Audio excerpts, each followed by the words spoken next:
Buonasera Vicepresidente, Filippo Rubulotta, New Sicilia. Un suo parere sull'inizio, su questa prima metà di campionato del Catania, se dovesse dare un voto al Catania comunque come rosa in questa prima parte di stagione, che voto darebbe?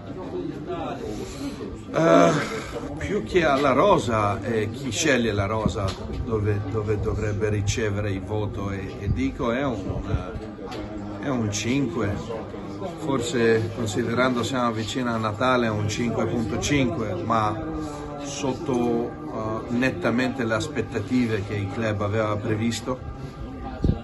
Però nel calcio si può sempre rimediare, si può rimettere in carreggiata una stagione, non è tutto perso oggi. Per me, io vedo sempre un'opportunità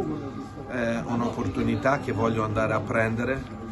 Ci vuole testa, ci vuole riflessione, e poi nel momento giusto bisogna attaccare. Per quanto riguarda comunque il periodo natalizio, dopo il periodo natalizio ci sarà la sosta di calciomercato, comunque la sessione di calciomercato. Il Catania dovrebbe intervenire in quale settore? Soprattutto il settore offensivo, settore del centrocampo. Ha già parlato comunque con il presidente Pelligra, ci sarà un extra budget. Come si muoverà il Catania sotto questo aspetto? Ma io penso un po' in tutto il campo, dobbiamo fare delle modifiche, dobbiamo cercare i profili giusti perché c'è un valore aggiunto. Sì, ho parlato con il presidente Pelligra per quanto riguarda un extra budget, lui è disposto, naturalmente vuole conoscere con più dettagli i movimenti che noi facciamo,